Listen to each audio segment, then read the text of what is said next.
الإسلام ديني ومحمدا رسول الله.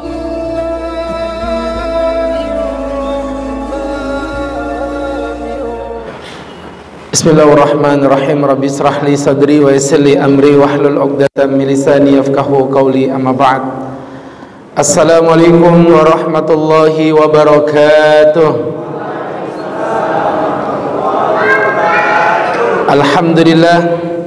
Alhamdulillahilladzi ghamara safwata ibadihi bila ta'ifi taksisin taulan wa amtinana wa allafa baina qulubina فأصبحنا بنعمته إخوانا ونزع الغل من صدورنا فضلنا في الدنيا أصدقاء وإخوانا وفي الآخرة رفقاء وخلانا.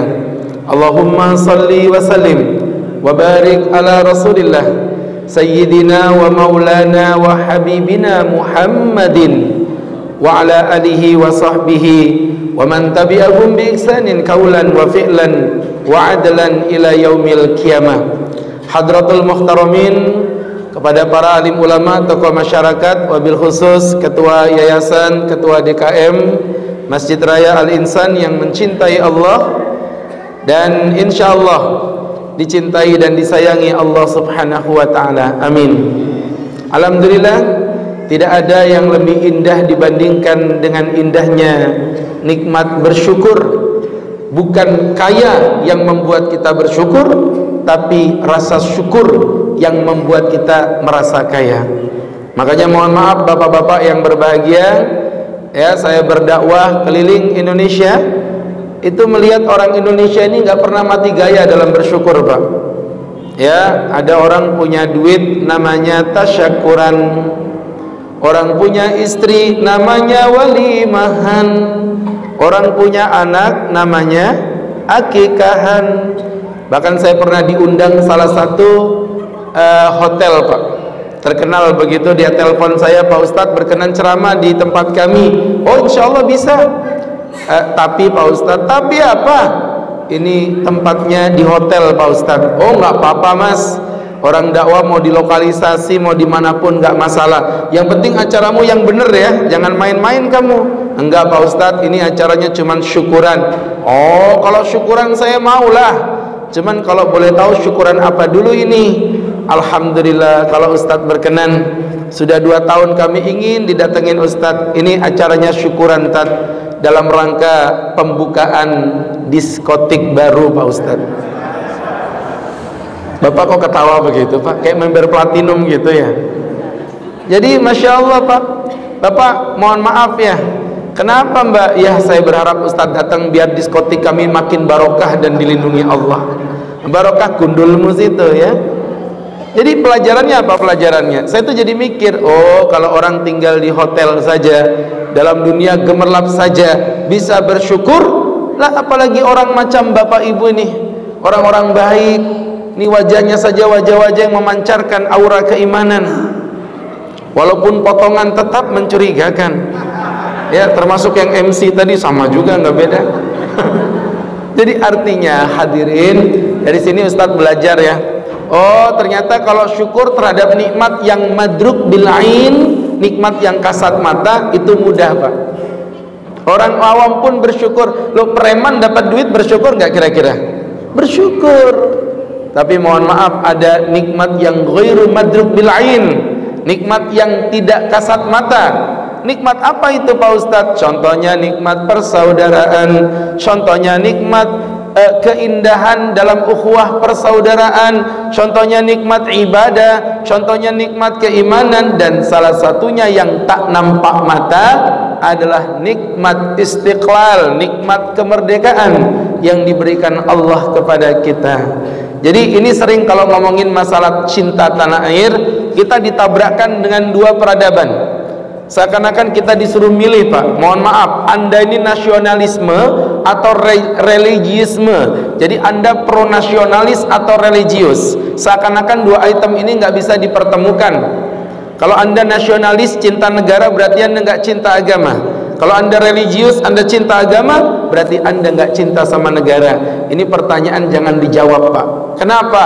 Karena cinta negara dan agama itu satu kesatuan. Kalau orang Arab bilang juz'un la yatajazza, satu bagian yang tidak bisa dipisahkan.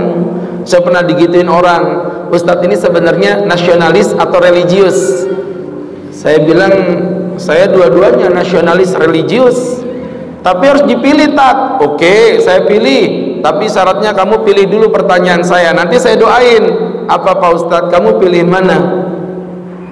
Jantungmu sehat, ginjalmu bocor, atau ginjalmu sehat, jantungmu bocor? Jawab.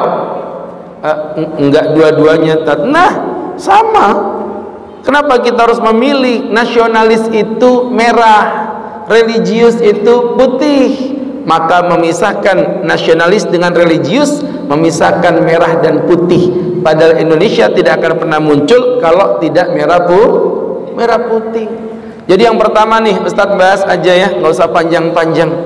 Teman-teman yang berbahagia, ada 2 poin. Kenapa 2 Pak Ustadz? Karena minumannya cuma 2. Kalau minumannya 3, saya buat 3 poin, Pak. Kita ini ceramah tergantung minuman. Pak Ustadz yang ikhlas jangan milih-milih. Oh, saya ikhlas. Cuman minuman ini, Pak, ibaratnya kalau mobil itu bahan bakar. Kalau wedang jahe itu Pertamax. Itu kalau wedang jahe. Kalau nggak ada yang nggak usah dilirik-lirik gitu, panitia biasa aja. Kalau teh anget ini Pertalite. Kalau air putih, Pak, bensin eceran. Ya, makanya ceramahnya duduk aja ya, orang bukan Pertamax. Lebih sehat. Itu salah satu alasan nggak punya duit begitu, Pak. Jadi bapak-bapak yang berbahagia yang dimuliakan Allah, pertama, Ustadz ingin jelasin, Anda tidak akan menjadi nasionalis kalau Anda tidak religius. Mana buktinya? Orang selalu bilang gini, Tat, udahlah Tat, nggak usah bawa-bawa nama Tuhan, ini negara. Hello, woi, empe-empe campur lodeh. Apaan Tat? Capek deh. Dengerin ya, Ustadz kasih tahu. Anda bilang nggak usah bawa nama Tuhan. Lawang Pancasilamu itu loh dimulai dengan kata-kata Tuhan. Betul, ketuhanan yang Maha Esa. Udah Tat, kalaupun bawa nama Tuhan jangan bawa-bawa nama Allah lah. Di sini agama banyak, ngapain kita bawa-bawa nama Allah? Astagfirullahaladzim. Anda lupa. Buka dong Undang-Undang Dasar Republik Indonesia.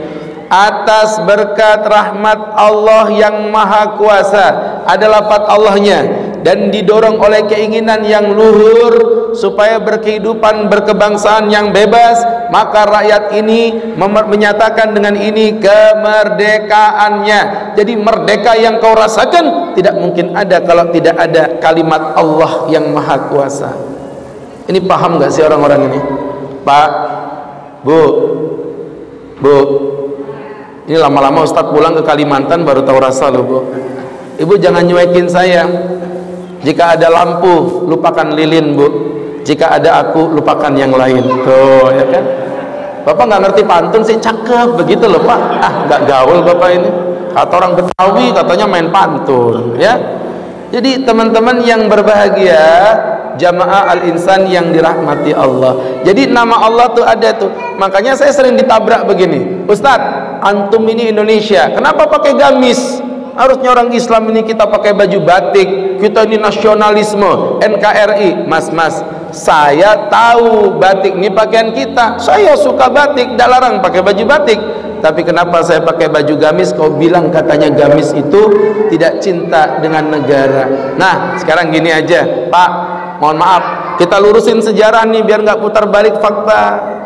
Sekarang Ustadz mau tanya, pahlawan yang pakai gamis, Tuanku Imam Bonjol bergamis, Pangeran Antasari bergamis, Pangeran Diponegoro bergamis, Hadratus Syekh Kiai Hasyim Asy'ari pendiri Jam'iyah Nahdlatul Ulama yang mengeluarkan fatwa revolusi jihad bergamis, Jenderal Sudirman militer bergamis. Sekarang saya tanya sama Bapak, jawab, pahlawan pakai baju batik mana? Nah lo nggak bisa jawab dia. Jadi bapak-bapak, masalah bapak pakai baju batik nggak apa-apa. Rasulullah tuh punya baju namanya hibarah. Hibarah itu baju tenun Yaman. Saya 5 tahun di Yaman, Pak. Orang Yaman tuh kalau pakai sarung suka yang warnanya kinclong-kinclong, merah ketemu hijau ketemu hijau stabilo gitu Pak modelnya Pak. Orang Yaman tuh begitu. Jadi Masya Allah kalau orang kita bilang norak ya, tapi di sana emang bajunya begitu hadirin. Apa yang terjadi? Nabi sering pakai baju itu, bahkan ketika Nabi wafat Nabi ditutupin dengan kain hibarah. Jadi Nabi nggak ngelarang kita pakai baju batik ya. Maka berangkat dari situ hadirin yang berbahagia, kejawab bahwa kita tidak mungkin nasionalis kalau kita tidak religius. Yang kedua, Bapak nggak mungkin religius kalau nggak nasionalis. Kok bisa Tat? Karena cinta negara itu difitrahkan di dalam Al-Quranul Karim. Gimana Tat? Nih Ustaz ambil contoh satu surat Al-Qasas ayat 85. Allah Subhanahu wa taala berfirman, A'udzu billahi minasy syaithanir rajim. Innal ladzi farada 'alaikal Qur'an, sesungguhnya Allah yang telah mewajibkan padamu Quran Muhammad, laradduka ila ma'ad, berjanji akan mengembalikan kamu ke tempat semula. Tempat semula itu ulama tafsir beda pendapat Pak. Ada yang bilang katanya tempat semula itu maksudnya hari kiamat, ada yang bilang maksudnya adalah kematian, tapi ada yang bilang tempat semula itu maksudnya Makkah, tempat Nabi dilahirkan. Dan ini yang disampaikan oleh Al-Imam Fakhruddin Ar-Razi dalam kitab tafsir beliau yang berjudul Mafatihul Ghaib. Beliau katakan bahwa pendapat yang rajih, Allah berjanji mengembalikan Nabi ke kota Makkah karena waktu itu Nabi rindu dengan Makkah. Ada kecenderungan kecintaan pada Makkah. Bapak mungkin berkata, oh kan itu Makkah Pak Ustadz, ini kan beda, tempat kita biasa aja. Loh mohon maaf, Nabi pindahnya ke Madinah Pak. Madinah itu kota yang mulia juga. Mestinya Nabi nggak usah sedih-sedih amat. Kenapa Nabi sedih? Bukan karena apa-apa, tapi karena Makkah adalah tempat kelahiran Rasulullah Sallallahu Alaihi Wasallam. Mohon maaf Pak ya, ini bukannya sombong, cuman sedikit takabur aja. Ini jelek-jelek begini pernah keluar negeri Pak. Alah Bapak paspor aja nggak punya, gaya Pak. Pak punya paspor enggak? Jadi mohon maaf nih Ustadz, waktu ke Yaman judulnya, waduh Bapak makan nasi kebuli aja bangga tuh, nasi mandi, nasi samin. Ustadz mah tiap hari makan begituan Pak, nasi mandi, nasi samin tiap hari. Bapak tahu enaknya cuma 4 bulan. Di bulan kelima udah merindukan makan jengkol Pak, udah kangen sama yang namanya masakan nasi padang Bu. Jadi orang bilang keluar negeri enak apaan, cuman sebentar doang enaknya. Karena manusia difitrahkan untuk mencintai tempat di mana dia dilahirkan. Perhatikan dalam surah An-Nisa 66 Allah katakan, walau anna katabna alaihim an yaqtulu,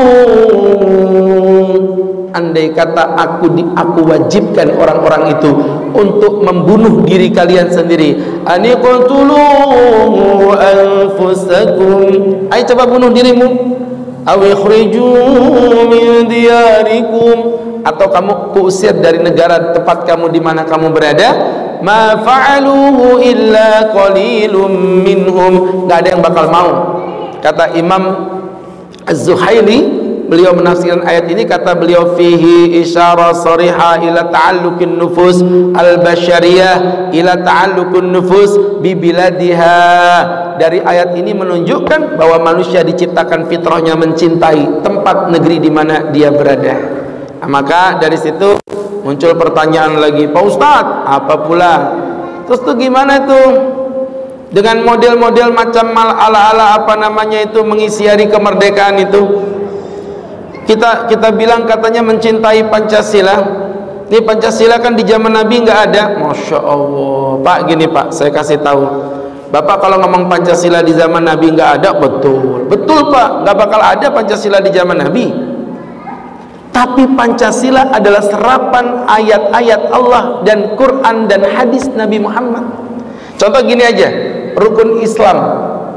Atau saya ganti yang lebih gampang aja, rukun sholat ada nggak di dalam Al-Quran, dalam hadis? Rukun sholat ada 11. Ada gitu Pak? Ini bisa ngomong nggak sih orang-orang ini ya? Ada nggak kata-kata rukun sholat ada 11 di Quran, di hadis ada begitu nggak? Nggak ada. Yang ada gini Pak, rukun sholat yang pertama niat. Niat itu diserap dari hadis, innamal a'malu binniyat. Rukun sholat yang kedua baca Fatihah, maka diserap dari hadis riwayat Ubadah bin Samit, la sholata liman lam yaqra bi Fatihatil kitab. Tidak ada sholat bagi orang yang tidak membaca Al-Fatihah. Rukuk juga begitu, sujud. Jadi serapan dari hadis-hadis dikumpulin jadi satu, jadilah rukun sholat. Kan gitu tuh. Apa bedanya begini? Ayo kita misal contoh nih, rukun atau apa Pancasila yang pertama. Yang pertama apaan Pak? Mantap ya. Kalau nggak hafal nanti kena denda itu Pak. Nanti saya tes Pancasila, yang bisa jawab nanti saya kasih hadiah 1 juta. Jangan lupa dipotong pajak 999.999 rupiah. Gimana Bu? Mau Bu ya? Iya. Jadi Masya Allah, ketuhanan yang Maha Esa Pak, itu kan serapan surah Al-Ikhlas. Qul huwallahu ahad. Katakan Muhammad, Allahmu satu, Allahus samad, Allah tempat meminta. Lam yalid wa lam yulad, dan Allah tidak melahirkan dan tidak diperanakan. Wa lam yakul lahu kufuwan ahad, dan Allah tidak memiliki sebanding. Jadi konsep dasarnya itu begitu, mentauhidkan Tuhan. Pak Ustadz, tapi dulu saya pernah dengar Pancasila itu bunyinya begini, ketuhanan dengan kewajiban menjalankan syariat bagi para pengikutnya. Kenapa dirubah Pak Ustadz? Karena waktu itu ada ancaman dari beberapa agama tetangga yang tidak terima ada kata-kata syariatnya. Makanya mereka ngancam. Kata mereka, kalau ada kata syariat kami keluar. Ulama kita cerdas, daripada mereka keluar dari negara NKRI, mohon maaf ya, mohon maaf, lebih baik oke, kita geser kata syariat, tapi diganti berketuhanan yang Maha Esa. Esa itu bahasa Arabnya adalah wahid. Mewahidkan sesuatu dalam bahasa Arab disebut tauhid. Kalau Anda udah tauhid, gak usah disebutin syariat Pak ya. Kalau udah tauhid tuh ibu-ibu kenapa pakai jilbab? Karena ibu bertauhid. Keren loh ibu-ibu berhijab. Kenapa berhijab? Wajar, karena pengajian. Kalau di luar, wallahu a'lam. Ini kadang ibu-ibu Masya Allah, kalau udah nongkrong depan rumah tuh, nungguin lele apa tukang jual sayur itu tuh kadang-kadang nggak pakai hijab, manggil tukang sayur begitu ya. Nah itu nggak diperbolehkan Bu. Hijab ini harus konsisten tuh menjalankan syariat. Bapak kenapa sholat di Masjid Al-Insan? Karena Bapak memang bertauhid. Itu konsep dasarnya begitu. Nah ini poin yang pertama. Yang kedua, kemanusiaan yang adil dan beradab. Kemanusiaan itu bahasa Arabnya insaniyah. Masjid kita namanya Al-Insan. Jadi insaniyah, sisi kemanusiaan yang adil dan beradab. Mohon maaf, coba dicermati surat Al-Hujurat ayat yang ke-13. Allah berfirman, ya ayyuhan nasu inna khalaqnakum min dzakarin wa untha. Hai manusia, aku ciptakan kalian dari laki-laki dan perempuan. Ini sistem gender ya. Lihat Islam kerennya. Wa ja'alnakum syu'uban wa qabail, dan aku ciptakan kamu bersuku-suku dan berbangsa-bangsa. Jadi mau orang Jawa, Banjar, Bugis, Betawi, semua sama manusia di mata Allah. Tidak kenal pandang bulu, nasionalisme Indonesia, Amerika, semuanya selama Anda bertauhid, bersyahadat, inna akramakum indallahi atqakum, yang paling mulia di mata Allah adalah orang yang paling bertakwa. Nah ini contoh ya, gambaran-gambaran bagaimana sebenarnya Pancasila itu adalah serapan dari ayat-ayat Al-Quran dan juga hadis Nabawi. Maka teman-teman, saya pikir yang seperti ini pun tidak perlu dijadikan problem. Yang ketiga, persatuan Indonesia. Yuk kumpul bareng udah. Jadi satu, umat Islam innamal mu'minuna ikhwah. Mukmin itu bersaudara. Masjid jangan jadi pemecah belah umat. Masjid harus menjadi pemersatu umat. Khilafiyah perbedaan wajar, biasa saja.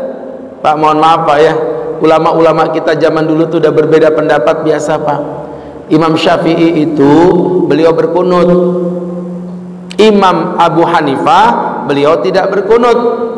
Imam Syafi'i datang ke sebuah masjid di daerah Baghdad. Di samping masjid itu ada kuburannya Imam Abu Hanifah. Imam Syafi'i datang, orang-orang kenal, waduh ini ulama nih, silakan Pak Kiai maju ke depan. Imam Syafi'i ngimamin bu di depan. Imam Syafi'i dengan sengaja beliau tidak berkunut.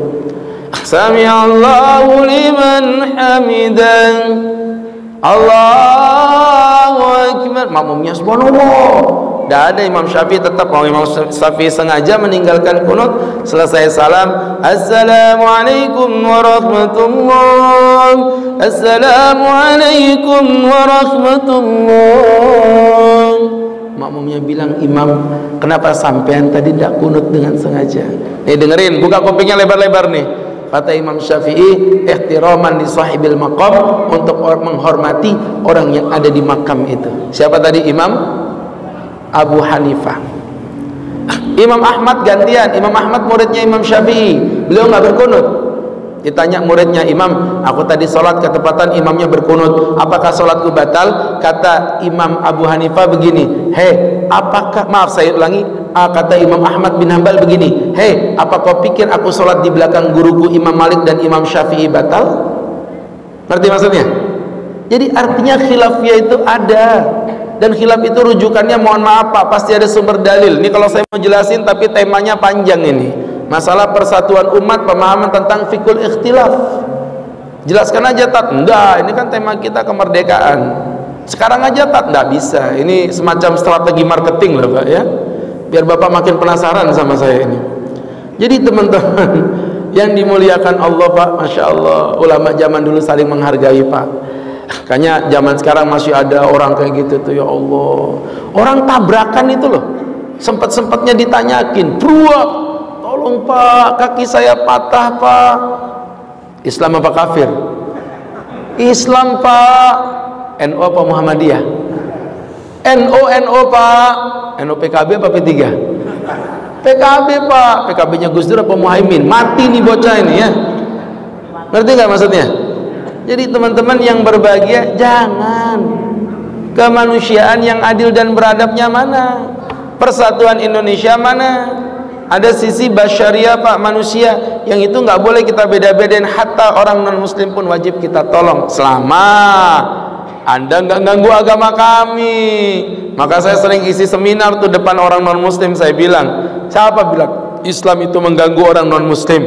Saya di depan Anda nggak nembak Anda, saya baik-baik aja.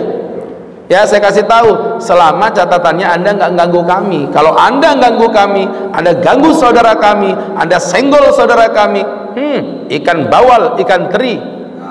Ah, ini baru bagus nih, suka Ustadz nih ya. Ikan bawal, ikan teri, ente jual, ani beli, begitu.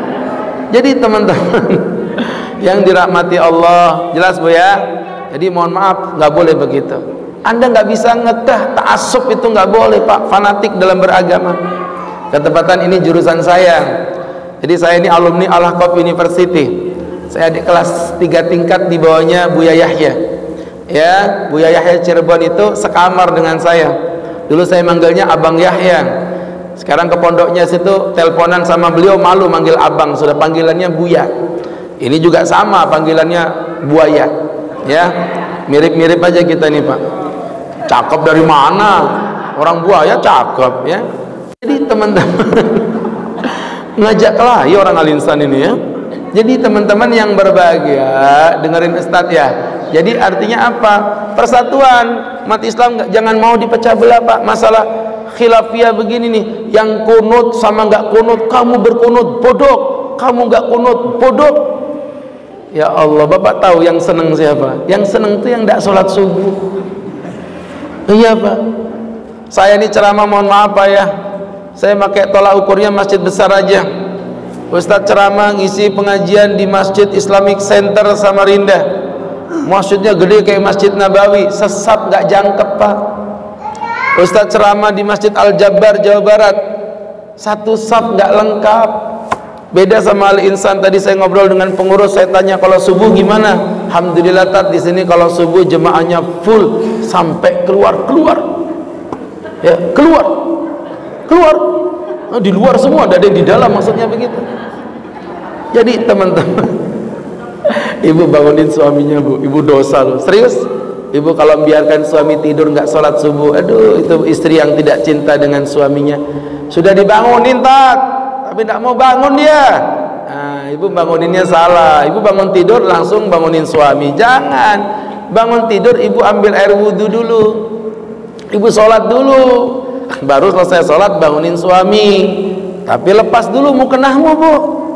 Kalau tidak ibu lepas, ngeri juga itu. Kena kipas mukenahnya terbang begitu. Bang Bokir, satenya bang. Ya, jadi teman-teman yang berbahagia, kalau masih nggak mau bangun, bisikin gini, bu, pasti bangun ini.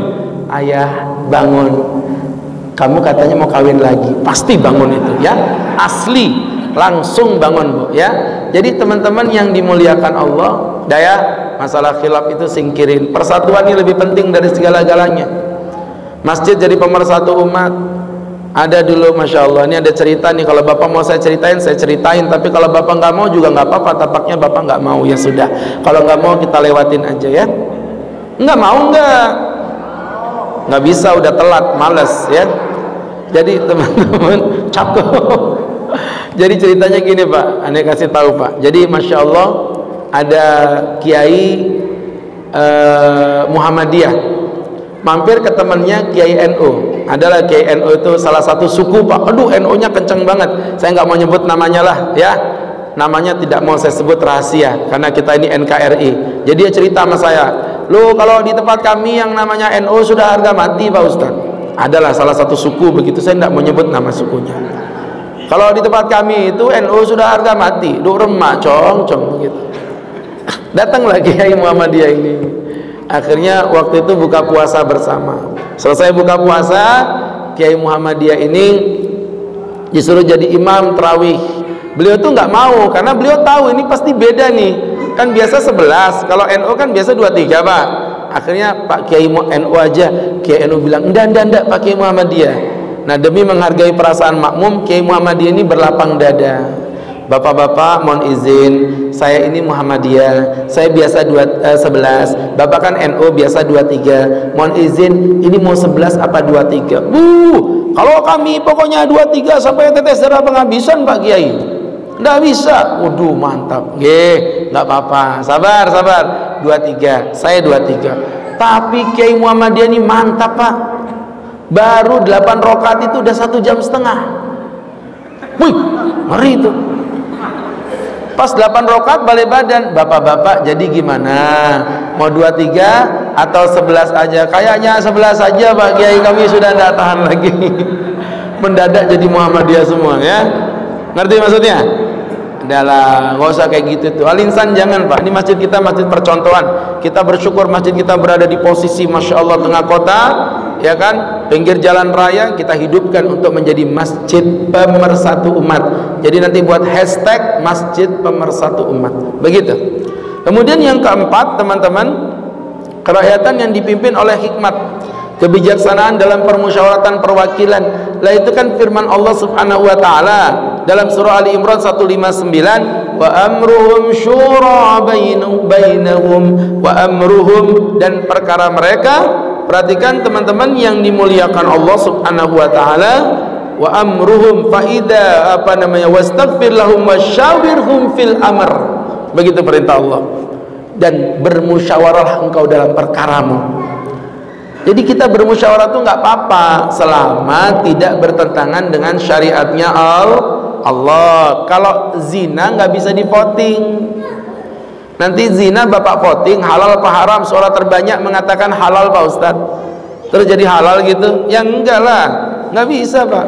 Ya, jadi teman-teman yang dimuliakan Allah, itu yang keempat. Kemudian yang kelima, ya, adalah keadilan sosial bagi seluruh rakyat Indonesia. Kalau ngomong keadilan nggak usah ngajarin Islam. Ya Allah, di zaman 1445 tahun yang lalu, Bapak bayangin, belum ada peradaban zaman itu, Bu. Ya Allah ya Karim, Nabi kita udah mengajarkan konsep keadilan. Ada seorang perempuan dari keturunan berdarah biru, kemudian ketangkep basah OTT, mencuri. Akhirnya dilaporkan, Pak, kepada Rasulullah karena udah terbukti potong tangan. Begitu. Akhirnya ada satu orang datang menghadap Rasulullah.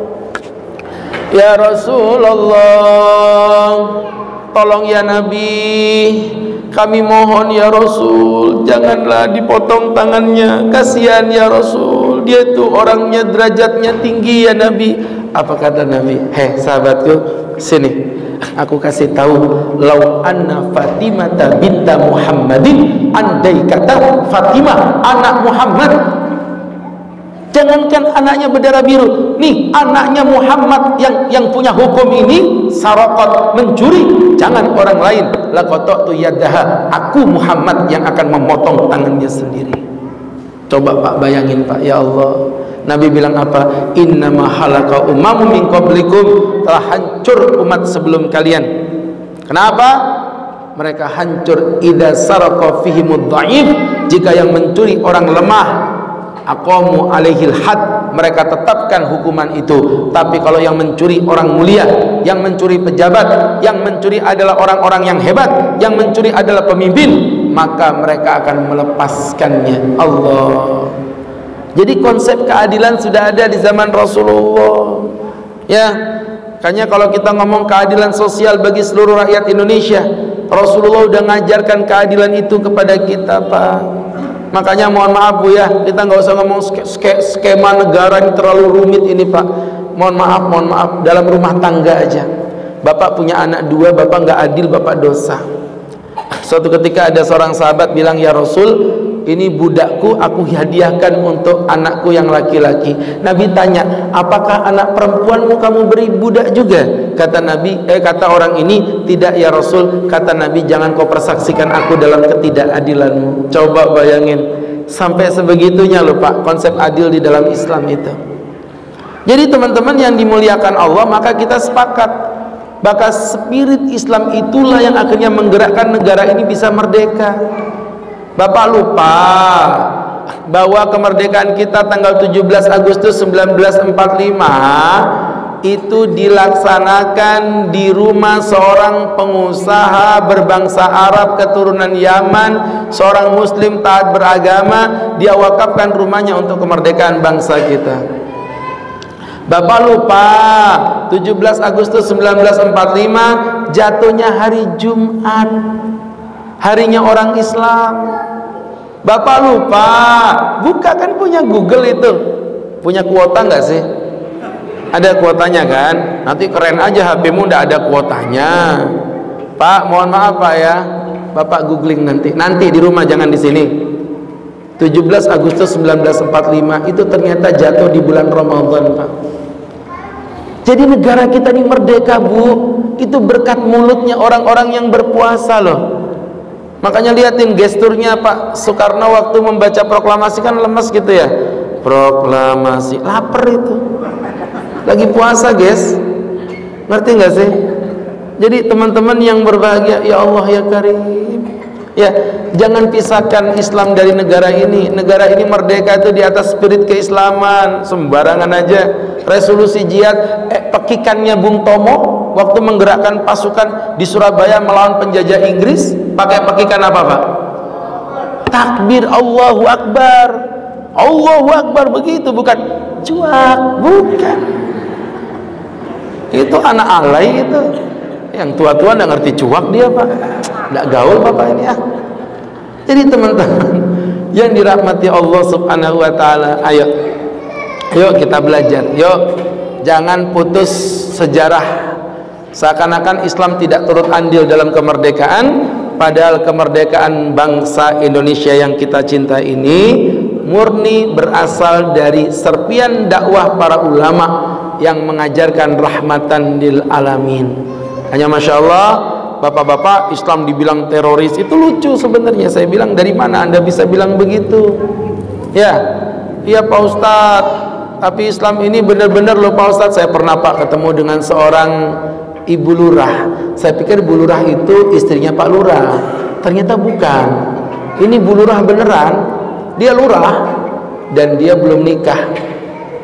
Seorang gadis berumur 23 tahun, berparas ayu, mata sipit, hidung mancung, bibir mungil, tinggi badan 173, lebar badan 29,4 cm. Ya terserah saya dong, saya ustadznya kok, ya kan? Datang dia ke rumah saya, Pak Ustadz, saya ini sebenarnya udah ngefans dengan Islam, tapi jujur tadi ya, saya itu masih bingung tentang jihad. Kok orang Islam itu suka ngebombing gereja kami ini, kenapa? Ternyata dia Kristen, Pak. Saya bilang, Mbak, dengerin ya, saya mau ngomong sama kamu, tapi Pak Ustadz, ini nggak nempel Bu, dari jauh, dari jauh. Kalian pikir saya Ustadz murahan, ya? Jadi teman-teman, saya bilang sini, saya kasih tahu. Mohon maaf ya, Nabi Muhammad tinggal di mana? Di Madinah. Di Madinah ada orang kafirnya nggak Pak? Ada, kafir Yahudi. Nabi Muhammad waktu itu jadi pemimpin apa rakyat jelata? Jadi pemimpin. Kalau Nabi mau bunuh orang Yahudi berarti bisa dong. Sekarang Bapak cari satu riwayat ada Nabi membunuh orang Yahudi karena dia Yahudi. Kalau ada, ini teh hangat air putih buat Bapak semuanya. Ya. Kalau di Kalimantan tuh biasanya minimal susu beruang Pak. Biasanya begitu. Jarang sih kayak teh hangat begini, jarang. Ini juga kayaknya bekas ketua DKM tidak diminum, agak dingin soalnya. Saya curiga ini ya. Biasanya kalau di Kalimantan tuh kita minumnya susu beruang. Wow, berbobot lah. Ini di ibu kota teh hangat. Baiklah. Jadi teman, pasti Bapak mau bilang sehat kan? Jadi teman-teman, dengerin Ustadz Pak. Ya Allah, kenapa Mbak? Saya kasih tahu sama kamu, Islam nggak pernah ngajarin teroris. Kalau ada orang Islam ngebombing gereja, emang dianya nggak ngerti tentang Islam. Iya, di Islam itu satu-satunya orang kafir yang boleh dibunuh itu namanya kafir harbi Pak. Kalau kafir dhimmi, kafir mustakman nggak boleh dibunuh. Dhimmi apa antar? Dhimmi itu orang Kristen yang tetangga kita, yang baik-baik sama kita, yang ngapa-ngapain nggak boleh diapa-apain. Haram siapa yang melukai orang dhimmi dengan sengaja, lam yurih raihatal jannah, dia tidak akan pernah mencium bau surga, kata Rasulullah. Kafir mustakman, dia orang kafir datang dengan jaminan pemerintahan, maka aman tuh, nggak boleh diapa-apain. Yang boleh dibunuh kafir harbi, kafir yang menyerang kita. Jelas ya? Kalau dia menyerang kita, masa kita mau diam saja? Tentu kan tidak, kita membela diri. Jangankan kita manusia, semut aja digigit nginjek kok. Ya, betul. Oh, kebalat. Ya, jadi teman-teman yang dirahmati Allah Subhanahu wa taala, semut aja diinjek gigit kok Pak. Masa kita manusia nggak boleh? Jadi mohon maaf ya, Islam agama yang rahmatan lil alamin. Ustadz minta mudah-mudahan masjid kita ini bisa makin hidup Pak. Ya, ini karena waktu sudah terbatas, adzan sudah tiba, Ustadz tidak memperpanjang, tidak memperlebar, dan mudah-mudahan yang sedikit ini bisa membawa berkah untuk kita bersama. Dan mari kita tutup dengan berdoa kepada Allah Subhanahu wa taala.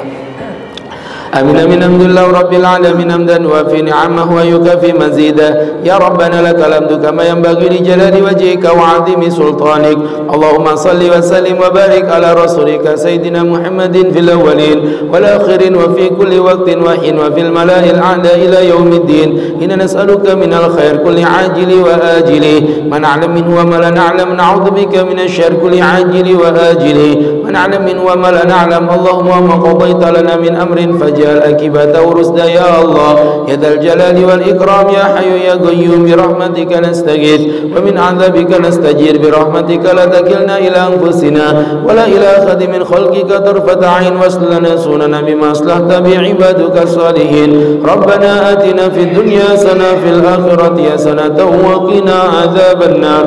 Wa sallallahu ala sayyidina Muhammadin nabiyil ummi wa ala alihi wa sahbihi wa sallam. Walhamdulillahi rabbil alamin. Amin. Barakallahu fiik, semoga bermanfaat. Boleh saya tutup pakai pantun? Belum. Maksud hati ingin berdendang, apalah daya tak ada gendang. Maksud hati ingin ceramah panjang, apalah daya tak ada susu beruang. Billahi taufiq wal hidayah. Assalamualaikum warahmatullahi wabarakatuh.